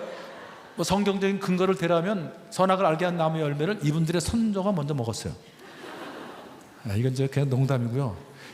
여성의 뇌가 아주 자아의 운해가 잘 발달되어 있어요. 잘 연결이 되어 있어요. 상황 판단이 빨라요. 그래서 정확한 얘기를 해요. 그래서 저한테 내 말이 틀리네요. 그래서 제가 그랬어요. 네 말 다 맞아. 근데 뭐가 문제인지 알아? 네 말을 듣면 기분이 나빠. 감정이 상한 거예요. 감정이 상한다는 거예요. 맞는 말을 하는데도 감정이 상하는 거예요. 그러니까 사실 이게 중요한 건데, 근데 우리는 항상 뭐 갖고 싸요? 내용 갖고 싸요. 내 말이 틀렸나? 감정이 이렇게 이런 걸 배우지 않았을 때는요, 사실 그런 문제 갖고 싸워요. 근데 양말 문제가 나중에 감정이 상하면요, 뭐로 변해요? 핵 문제로 변하는 거예요. 그렇게 핵전쟁이 일어나는 거예요. 나중에 뭐 갖고 싸우는지도 몰라요. 그러니까 이런 원리들을 좀 배우시면 돼요. 그래서 불화가 갈등이 심해지면요, 감정은 부정적 강한세를 보고요, 또 관계는 상호 경직이 돼요. 이 얘기는 무슨 얘기냐면, 감정이 좋을 때는 접근과 반응이 자유자재롭거든요. 그리고 감정이 좋을 때는 다 좋아 보여요. 그렇잖아요. 예를 들어서 오빠가 밥을 맛있게 먹고 있다. 그러면 기분이 좋죠. 그럼 뭐라 그래요? 오빠 더 먹어 그러고 막 생선도 발라주고 그러는데, 감정이 사는데 오빠가 밥을 맛있게 먹고 있어요. 기분이 좋아요? 저게 시충인가 저거? 꼴도 보기 싫어요. 또 관계는 상호 경직이 돼요. 접근과 반응이 자유자재로운데, 그걸 성경은 뭐라고 표현했냐면 벌거벗으나 부끄러워하지 아니하라, 그렇게 얘기를 해요. 그게 연애할 때는 별별 얘기 다 해요. 손톱 까진 얘기도 할 수 있어요. 자기가 나 손톱 까졌어. 그러면 반응을 해야 되는 거예요. 남자들이요. 그때 반응을 잘 하셔야 돼요. 내가 내가 의사냐? 그런 소리 하지 마세요. 큰일 나요. 그때 어떻게 해요? 많이 아프구나. 호흡 불어주고 말이죠. 막 적극적으로 반응해 보세요. 그리고 또 집에 들어가서 어떤 사람들은 전화해가지고요, 자기 아까 손톱 까진 거 괜찮냐? 난 자기가 아플까봐 잠이 안 온다, 이런 헛소리도 하고 말이죠. 이 접근과 반응이 이게 자유자재로 되는 거예요. 그러니까 감정이 좋고 관계가 좋아지는 거예요. 그러니까 누구도 못 말려요, 그런 관계는요. 이런 만남에 이런 요소가 있어야 한다는 거죠. 이걸 여러분들이 잘 이해하시면 좋아요. 그런데 관계가 깨어지면 그런 말을 못해요. 잘못하면 치명상을 받아요. 결혼해가지고 감정이 상했는데, 여보 자기야 나 손톱 까졌어. 그럼 남편이 뭐라 그래요? 야, 넌 손 없냐? 그것까지 내가 신경 써야 되냐? 내가 얼마나 바쁜 사람인데? 너 그냥 병원에 가봐. 연애할 땐 뭐라고 그러죠? 우리 병원에 가자 그러거든요. 결혼하면 뭐라 그래요? 너 병원에 가봐. 그때 그 말을 들으면 내 삶에 의미가 없어지는 거죠. 저희 또 결혼할 때 저한테 프로포즈를 어떻게 했느냐면, 내가 나한테 오빠도 되어주고 아빠도 되어주고 친구도 해줄게.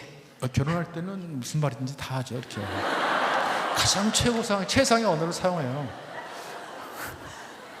그러더니만 결혼한 지 5년쯤 되니까 어느 날 저를 막 흔들면서, 내가 네 아빠냐? 너 네 아버지한테 못 받은 사랑까지 나를 왜 이렇게 덜덜 볶느냐?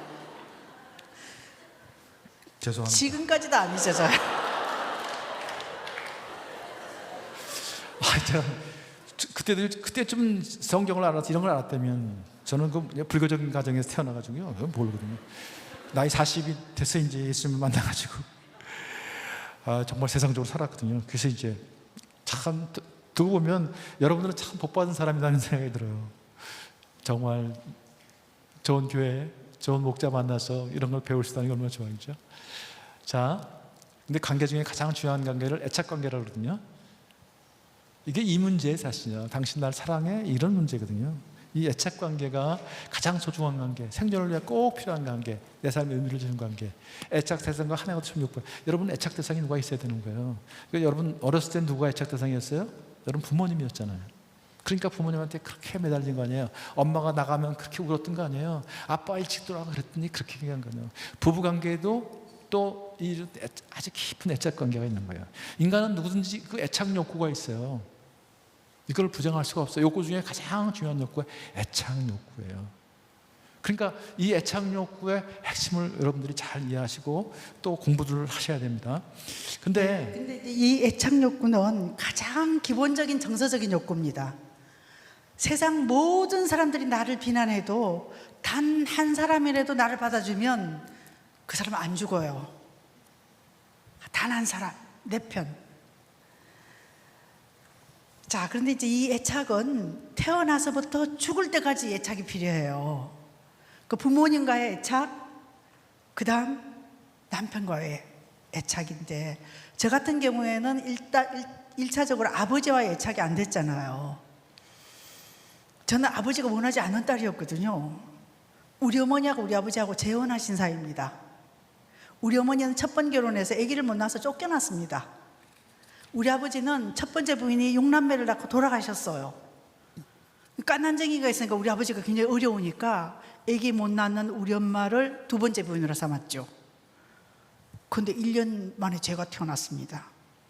저는 원초적으로 아버지 계획에 없었던 사람이죠. 불편한 존재죠. 그리고 끊임없이 우리 아버지는 우리를 비난했습니다. 늘 마음에 안 든다 그러고. 그러니까 아버지와의 외착이 안 되어지니까, 아까 이 사람이 저한테 그 프로포즈 했다는 것 중에서 제가 뭘 가장 좋았느냐 하면, 내가 너한테 아빠가 되어줄게. 얼마나 좋았는지 몰라요. 그래서 놀랍게도요, 저는 제가 적극적으로 쫓아가서 붙잡아서 한 결혼입니다. 이 사람 결혼할 마음 없었어요. 전 대학 교수가 되는데 꿈이었고, 대학원 가서 공부해야 되는데 혜성같이 나타나가지고 말이죠. 근데 결혼한 지 5년 만에 너 만나서 내 인생에 잘 된 게 없다 그러고. 전 기억이 없습니다. 무슨 근데. 그러니까 아버지로부터 사랑이 못 받았기 때문에 제 영혼의 구멍이 다, 우리는 죄인이기 때문에 영혼의 구멍이 있죠. 이 구멍이 큰 구멍을 채워주기를 원했죠. 그래서 우리가 꼭 기억해야 될 것은요, 우리의 만남은 의인과 의인의 만남은 아닙니다. 저도 영혼의 구멍이 있는 죄인이고, 여기도 영혼의 구멍이 있는데 이 죄인한테 자꾸 채워주려니까, 그래서 저한테 뭐라 그러냐면, 야, 나 목 졸려 죽겠다, 힘들어 죽겠다. 자꾸만 저기 보면 관심을 끌기 위해서 지나칠 정도로 에너지를 쏜다가 그 뭐예요? 집착하는 거예요. 애착이 안 되면 집착하게 되거든요. 그러니까 나를 좀 구속하지 마, 나 좀 자유롭게 놔둬. 왜 날 가지고 그렇게 힘들게 만들어? 근데 제 아내는 그걸 뭐라고 생각해요? 사랑이라고 생각하는데, 이건 사랑이 아니야, 집착이지. 사랑이 아니라 집착이라고 그러는데 굉장히 나쁜 사랑에는 남자. 자유가 좀 있어야지. 그리고 제가 밀어냈어요. 밀어내면 밀려요? 이런 사람들은 어떻게 해요? 더 가까이 오는 거예요. 그 애착 결핍 때문에요. 그런 걸 과잉 애착이라고 그러거든요. 그럼 전 더 세게 밀어내는 거예요. 나중에 어떻게 해요? 관계가 깨지는 거예요. 그런 아픔인 거예요. 제가 그때 제 아내를 깊이 안아줬더라면, 그 애착 관계를 형성해줬더라면, 그러면 제 아내는 치유가 돼서 좋았을 걸, 그렇죠? 저를 자유롭게 해줬을 때, 왜? 제 아내가 자유로워졌을 테니까. 그래서 결혼에는 이런 배우자의 만남 가운데 이런 치유가 있다는 거예요. 이런 치유가 있다는 거예요. 자, 그래서요, 빨리 할게요. 여러분, 그 기도 시간이 굉장히 중요한데, 이제 가정에는 세 가지 체계가 있는데요. 부모, 부부, 자녀가 있는데요. 이게 부부로 살아. 부부가 하나 돼서 부모를 공경하고 자녀하는 게 있거든요. 부모를 떠나라는 얘기가 뭐냐면, 떠나는 건 질적인 떠남만이 아니라 뭐예요? 그런 아까 받은 상처나 잘못된 문화 이런 것들을 떠나라는 거예요. 그런 관계 방식을 떠나라는 거예요. 이제는 어떤 관계 방식이요? 하나님으로부터 배운, 예수님이 우리에게 말씀하신 그런 관계 방식을 이제 우리가 살아가야 한다는 것이죠. 그런 것들을 새로운, 둘이서 만들어가는 거예요. 이걸 둘이서 만들어가는 거예요. 새로운 문화를 그리스도 안에서 이런 걸 만들어가는 거예요. 그래서 우리가 꼭 십자가가 있어야 한다는 것이 이제, 그래서 제가 말씀을 드리는 거, 많은 이제 학자들이 그런 얘기, 성경학자들이 하는 얘기가 그 얘기입니다. 그런데 떠남이 잘 되어야 만남이 잘 되는 거예요. 근데 떠남이 전에 뭐가 있어요? 만남이 있잖아요, 여러분. 누구하고 만남? 여러분 부모님과 만남. 그래서 나는 부모님처럼 살기 싫다. 그래서 빨리 떠나는 사람도 있죠. 나는 엄마처럼 살지 않을 거, 빨리 떠나는 사람이 있죠. 그 상처를 갖고 가면 여러분들이 또 상처를 줄 수가 있어요. 상처를 또 잘못하면 대물림할 수가 있어요. 그래서 관계를 회복하는 것이 중요합니다. 그분들은 사실은 그런 상처를 누구한테 받았어요? 그 부모님한테 받은 거 아니에요. 그분들은 사실은 피해자예요. 그 당시의 문화의 피해자예요. 그분들은 복음을 알지를 못했어요. 이런 내용을 들은 적이 없어요. 하나님의 섭리를 몰랐어요. 그런 은혜를 몰랐어요. 그러면 그분들한테 우리가 다가가서 이제 그분들을 용서할 필요가 있다는 거예요. 그래서 사실은요, 이 진정한 떠남을 위해서는 관계를 회복하는 거예요. 여러분 두 번 인생을 사잖아요. 자녀로 살고 한 번 부모로 살게 되잖아요, 결혼하면. 그런데 여러분이 부모로 살 때 자녀나 부부간의 또 사회와 하나님 관계가 회복이 되려면 자녀로서 부모의 관계가 건강해져야 한다는 거예요. 많은 우리 대한민국의 이 지도자들 일은 많이 해요. 근데 왜 상처를 줘요? 왜 상처를 남겨요? 그 부모로부터 받은 상처, 그 원 상처, 그 상처가 움직이고 있는 거예요. 제가 대학에서 대학생들한테 부모를 용서하기 이런 부모와 관계를 강의할 때 꼭 여러분 다 리더십이 되고 싶죠. 리더십이 되는데 여러분 가정에 여러분 아버지, 어머니를 용서하지 못하고 이 세상을 품겠다는 헛된 생각하지 마라. 세상을 변화시키는 헛된 생각하지 마라. 여러분이 일을 할지 모르지만, 많은 업적을 남길지 모르지만, 많은 사역을 할지 모르지만 상처를 남긴다는 거예요. 부모를 용서할 수 있어야 합니다. 또 아내를 용서할 수 있고 남편을 용서할 수 있다는 거죠. 이런 용서. 그러니까 용서를 몇 번 하리까? 그러니까 70번씩 7번 끝없이 용서하고, 사랑의 극치가 용서 아니에요? 결혼도 그런 거예요. 결혼해서 우리 용서를 배워가는 거예요. 그래서 카터 대통령이 어느 모임에서 로달린인가요? 로달린 여사하고 같이 계는데 우리 결혼 생활에 사랑을 받은 사람도 있겠지만, 사랑은 자기가 생각하기에는 결혼 생활은 한 60%가 용서고 나머지 40%가 사랑인 것 같다. 그랬더니 로달린 여사가 벌떡 일어나더니요, 내가 보기에는 용서가 90이고 사랑이 10인 것 같아요. 그래서 누가 용서했다는 거예요? 로달린이 다 용서했다는 얘기죠. 그 유명한 누구죠?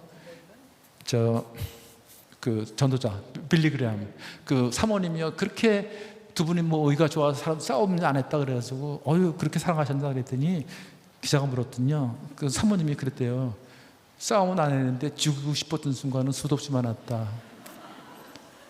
그런 용서를 배워가는 거예요. 십자가의 사랑을 배워가는 거예요. 부부라는 건 그래서 우리가 성숙해가는 거예요. 나를 아는 거예요. 내 진면목을 알게 되는 거예요. 또 상대방의 진면목을 아는, 인간을 이해해야 되는 거예요. 깊이의 내용에 있는 거예요. 여러분, 그냥 이런 만남 가지고는 피상적으로 알게 돼 있거든요. 결혼을 해보고 자녀를 낳아보고 또 영적인 자녀를 낳아보고, 그래서 그들의 아픔을 알아가는 거예요. 그러면서 성숙해가는 거예요. 그래서 하나님의 마음을 알아가는 거예요. 여러분, 그 애들 보면 요즘에 나한테 그래요. 제가 이제 주례해준 사람도 있고, 그렇게 보다 보면 아기를 낳는데 애가 아파서 병원 가는데 그냥 밤새고 울며 애기 좀 낳게 달라고 살려달라고 기도하면서 저한테 뭐라 하냐면, 우리 아버지 어머니가 제가 아플 때 이렇게 하셨겠군요, 이렇게 하셨겠군요. 잠도 못 자고, 제가 우리 어머니 아버지한테 좀 따뜻하게 할 걸 이제 알았다는 거예요. 여러분, 그래서 성숙해가는 거예요. 하나님은 여러분과 제가 성숙해 가기를 원하세요. 그리스도의 장성한 분량에 이르기를 원하세요. 결혼의 좋은 점은 그런 거예요. 상처도 있어요. 그러나 상처를 극복할 수 있는 힘도 주신다는 거예요. 많은 사람들이 오해하는 것이 좋은 결혼이란 갈등이 없다고 생각하죠. 갈등이 있으면 잘못 만났다고 생각하는데 그렇지 않습니다. 어떤 만남인지 반드시 갈등이 있습니다. 근데 그 갈등을 바라보는 시각에 의해서 행복할 수도 있고 더 성장할 수도 있고 파괴될 수도 있다는 거죠. 여러분, 갈등이 있어야지 내 속에 있는 깊은 욕구를 이쪽에 얘기할 수 있고 이쪽 욕구를 알 수 있거든요. 그래서 갈등이 생겼을 때, 관계에서 갈등이 생겼을 때 나를 성장시킬 수 있는 좋은 기회구나라고 여러분 긍정적으로 보십시오. 그러면 엄청나게 여러분 관계가 성장되고 또 성장될 겁니다. 예, 용서라는 건 과거, 현재, 미래 속에 살렸잖아요. 지난날 상처는 언제 일어나는 거예요? 다 되게 과거로 그냥 지나간 사건 아니에요. 우리는 현재를 살고 있잖아요. 근데 항상 우리는 미래를 살아가려고 그러는데, 문제는 뭐냐면 우리가 미래를 가는데 보다 나은 미래를 가기 위해서 뭘 바꿔야 된다고 그래요? 현재를 바꾼다고 그러죠. 근데 현재는 누가 만들었어요? 과거가 만든 거 아니에요. 그럼 뭘 바꿔야 돼요? 미래를 바꾸려면 과거를 바꿔야 되잖아요. 여러분, 과거를 바꿀 사람 있어요? 못 바꾸죠? 그런데 이게 복음의 능력이라는 거예요. 이게 복음이라는 거예요. 과거를 바꿀 수 있는 능력이 있다는 거예요. 뭐를 바꾸는 거예요? 해석을 바꾸는 거예요. 해석을 바꾸는 거예요. 과거를 재해석하는 거예요. 하나님의 관점으로. 이걸 우리한테 보여주신 분이 누구예요? 그분이 요셉이에요. 팔려가서 형들 노예로 팔려가서 총리가 됐을 때 형들이 왔을 때 뭐라 그래요? 당신들이 나를 노래 보낸 것이 아니라 누가 보냈대요? 하나님께서 보내셨다. 하나님께서 보내셨다. 하나님의 관점으로 재해석, 여러분 인생을 하나님의 관점으로 재해석하세요. 그래야 과거로부터 자유한 거예요. 상처로부터 자유한 거예요. 그 새로운 미래로 가는 거예요. 의미가 부여돼요. 당신들과 당신들의 후손들을 살리려고, 생명을 살리려고 나를 하나님이 이곳에 보냈을 때 의미로 부여되는 거예요. 그러니까 요셉은 그 어려움 속에서 하나님 늘 함께 하시는 사이에 하나님과 함께 하면서 그거를 묵상한 거, 그걸 배운 거예요. 왜요? 요셉은 갈등이 없었을까요? 힘들지 않았을까요? 요셉은 여러분 하나님이 늘 감싸기만 했을까요? 노예로 가서 아무 일도 안 했을까요? 얻어 터지고 말이죠. 늘 채색 옷 입고 말이죠. 형들 뭐 하는지 고자질하던 사람 아니에요? 편애를 받고 자란 사람 아니에요? 뭐 할 줄 아는 게 뭐 있겠어요? 얼마나 힘들었겠어요? 얼마나 맞았겠어요? 가서요. 그런데 그 안에 하나님의 사랑하는 마음이 있었고, 뭐가 있어요? 그 안에 상처가 있었어요. 그 상처를 사실은 하나님 앞에 갖고 나가는 거예요. 용서를 못하는 마음이 있었을 거예요. 틀림없이 저는 그래요. 인간인데요, 요셉은요. 너희들 만나면 내가 꿈이 만난다는 걸 내가 보여주고 싶다. 그 꿈을 위해서 꿈 잘못 꾼 거 두 번, 꿈 잘못 꾼 거 두 번 때문에 그런 거 아니시고요. 그런데 내가 꿈이 맞는 걸 보여주고 말겠다. 그런 생각도 있었을 거예요. 상처를 또 원수를 갖겠다는 마음도 있을 수 있잖아요. 사실은 솔직히 인간인데. 그런데 그걸 어디로 갖고 나와요? 하나님 앞에 계속 갖고 나가는 거예요. 그러면서 사실을 승화시키는 거예요. 그때 딱, 그러니까 제가 여러 가지 증거, 지금 뭐 시간이 없어서 그걸 다 말씀을 못 드리는데요. 그 요셉의 얘기를 여러분이 읽어보시면, 목사에 보면 정말 기가 막힌 이야기들이 있어요. 그 가문이, 그 아브라함의 가문이 그 제대로 된 가문이에요? 아니거든요. 거기는 그냥 상처투성이인 가정이에요. 편애가 있고요. 누군가 한 사람이 떠나야 되고 말이죠. 잘못된 문화. 근데 요셉이 어떻게 해요? 그걸 딱 끊는 거예요. 요셉이 딱 끊는 거예요. 새로운 가문의 역사를 쓰는 거예요. 거기서 이스라엘 민족이 형성돼서 거기서 사실은 이스라엘이라는 나라가 나오는 거죠. 요셉이 그런 인물이에요. 왜요? 그 용서로부터 시작되는 거예요. 근데 용서를 받는 사람들은 항상 신뢰를 쌓아간다는 거, 그래야 화해가 일어난다는 거. 너 용서했는데 왜 사람 못 믿는 거야? 그러거든요. 왜요? 신뢰가 안 되니까. 그러니까 용서를 했으면, 여러분 용서를 받았으면 항상 신뢰를 쌓아갑니다. 그게 무슨 얘기예요? 반응을 적절하게 잘 해야 되는 거예요. 어떤 때는 해해 웃었다고 나는 확 성질을 내고 말이죠. 그러면 신뢰가 쌓이지 않는 거예요. 그러니까 용서는 반드시 신뢰가, 용서만 한다, 용서해라, 용서해라. 약간 잘못된 생각들이에요. 용서한 다음에는, 용서를 받았으면 뭐 하라고요? 반드시 신뢰를 쌓아가야 한다. 주님이 우리를 용서했으면 어떻게 해요? 우리는 믿음으로 그 말씀을, 예수님을 신뢰해야 되는 거예요. 그래야 화해가 이루어지는 거예요. 새로운 생명으로 가는 거죠. 그래서 상처를 대물리지 말라는 것. 여러분 이렇게 해서 새로운 사람이 될 때, 그런 주님과 새로운 만남을 가질 때, 인간과 새로운 만남을 가질 때 여러분은 아름다운 공동체를 세웠다는 것. 그래서 배우자의 만남도 여러분 이렇게 내가 먼저 멋진 배우자가 되고요. 예, 주위의 반응을 좀 돌아보고, 여러분 멘토들한테 좀 물어보세요. 이분하고 이런 문제가 있는데 만나도 괜찮나요? 물어보고요. 인격적으로 신앙적으로 성숙하는가 좀 보세요. 행복한 거, 그보다 더 중요한 건 인격적으로 신앙적으로 성숙하는가. 우리 아들이 딱 대학부 출신이거든요. 그래가지고 대학 회장을 여기서 무슨 회장을 맡았는데 부회장하고 결혼했어요. 그래서 제가 가만 보니까 이 사람이 그러더라고요. 우리 아들이 괜찮은 아들이 되어가는 것 같은데 쟤를 만나가지고 틀림없이 하나님 만나게 해준 것 같다. 그래가지고 결혼하라고 그랬어요. 그냥 중요한 건 뭐냐면 인격적으로 신앙적으로 성숙해 하는구나. 뭐 이대로 죽고 싶어 그런 얘기는 그거 잘못된 얘기예요. 그건 감정적인 사랑일 뿐이에요. 사랑은 항상 뭐가 있어요? 성장과 성숙이 있다는 거. 그 공동체 생활을 통해서 좀 살펴보시고요. 상처받은 사람에게는 치유의 통로가 되어줘라. 제 아내를 저한테 이렇게 만나게 해주신 거는 하나님이 그런 의도가 있었던 것 같아요. 근데 제가 그걸 모르고서 계속 내가 네 아버지냐? 너 네 아버지만 맡아본 사람은 왜 날 가지고 그냥 내가 인간인데 나도 참 그렇게 밀어냈거든요. 참 밀어내요. 근데 복음을 모르니까 이런 일이 벌어지는 거예요. 내가 이 복음에 이걸 깨닫고서요. 아, 이게 참 어리석게 살았구나. 참 헛살았구나. 깨달았으니까 앞으로도 잘하셔요. 열심히 노력하고 있잖아요, 지금. 아니, 지금 요즘에 뭐 이런 말하면 좀 이상하지만 설거지, 청소 이거 제가 다 해요. 그건 기본이에요. 아, 기본이래요, 이거.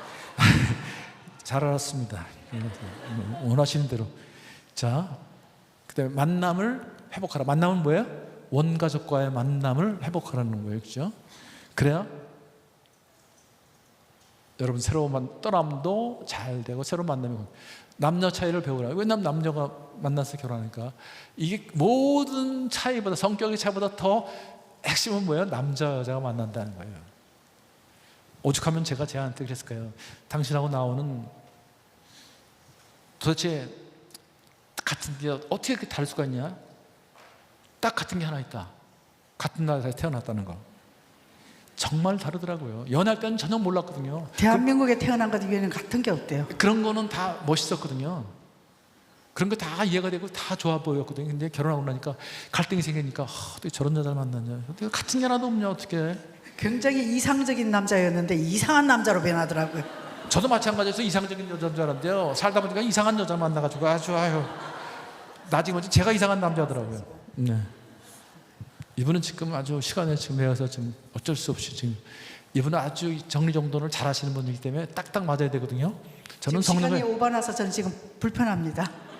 저는 성령의 인도하심에 따라 가는 사람이기 때문에 그러니까 이런 것도 갈등의 요소예요. 저는 참 오늘 여러분을 제가 재밌게 해드리려고 했는데 시간이 없어서 못하는데 저는 유머를 참 잘하는 사람이거든요. 어서 가요. 이거 불편하잖아요. 감정. 저는 1시간 동안 여러분을 웃겨드릴 수도 있어요. 그래서 배우자 애착욕구 핵심 요소는 뭐냐면 에베소 5장 33절을 잘 묵상해보세요. 남자는 그리스도께서 교회를 위해서 자신을 주는 것 같이 아내를 사랑하라. 또 아내는 교회가 그리스도께 하듯 그렇게 순종하라. 그래서 많은 가정들이 바로 이 문제에 부딪혀서 갈등이 일어난다는 거죠. 우리 부부의 갈등의 핵심 바로 저거였습니다. 그러니까 살다 보니까 제 눈에 안 차니까 제가 끊임없이 충고하고 조언했죠. 그랬더니만 이게 저는 충고하고 조언이지만 여기는 잔소리죠. 그래서 미국에서는 그 리스펙트와 러브만 가지고 회복시키는 프로그램이 굉장히 지금 성행합니다. 그래서 제가 이제 이건 이제 나중에 이제 알았죠. 아, 내 문제가 바로 이 문제구나. 그래서 제가 바꿔가지고 저는 보는데 왜 그게 단점이 그렇게 잘 보여요? 선악과를 진짜 많이 먹었나 봐요. 그래서 딱 바꿔서 이제 어느 날 제가 그러지 말고 도움을 청하자. 관심이 있으니까 사실 그게 보이는 거예요, 그죠? 관심이 있으니까 벌써 지적을 해줘요. 잘 되라고. 근데 듣는 상대방이 감정이 상한다는 거, 그걸 모르거든요. 그러니까 여러분 지적을 하면 하나는 고칠 수 있어요. 근데 지적을 하면 관계가 깨질 수 있다는 거예요. 왜요? 감정이 상하면 관계에 바로 영향을 주거든요. 그러니까 계속 지적을 하지 마세요. 아이들 키울 때도 계속 그렇게 해서 문제가 생겨요. 여러분 엄마한테 지적받으면 기분 좋으세요? 엄마가 하는 말이 틀렸어요? 맞죠? 근데 여러분 감정 상하죠? 그래서 관계가 깨지는 거예요. 그래서 항상 우리 여자분들은 남자한테 접근할 때 뭐로 접근해야 돼요?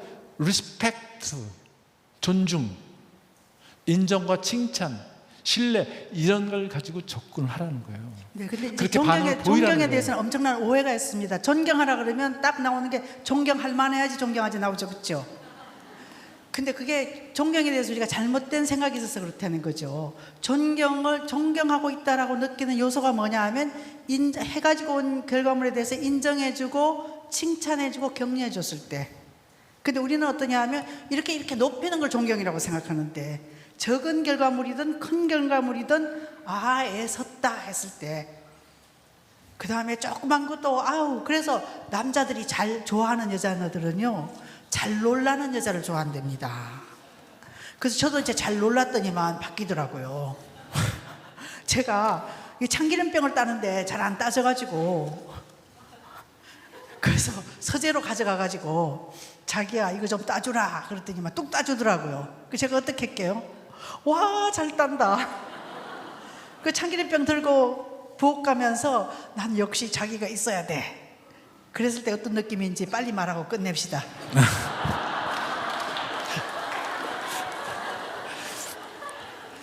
이런 게 기분 나쁜 거예요, 이거요. 지금 아주 부드럽게 얘기했어요. 빨리 끝내 그래요. 아주 맞는 말인데, 그죠? 그 사실은요. 한참 컴퓨터에서 이 강연을 준비하고 작업을 하고 있는데 갑자기 따달라고 그러는 거였어. 뭐냐 그랬더니 참기름병이래요. 자기가 잘 따더니 웬일이라 그랬더니 안 따진대요. 그래서 그래? 그럼 줘봐. 그러니까 그까지 금방 따지잖아요.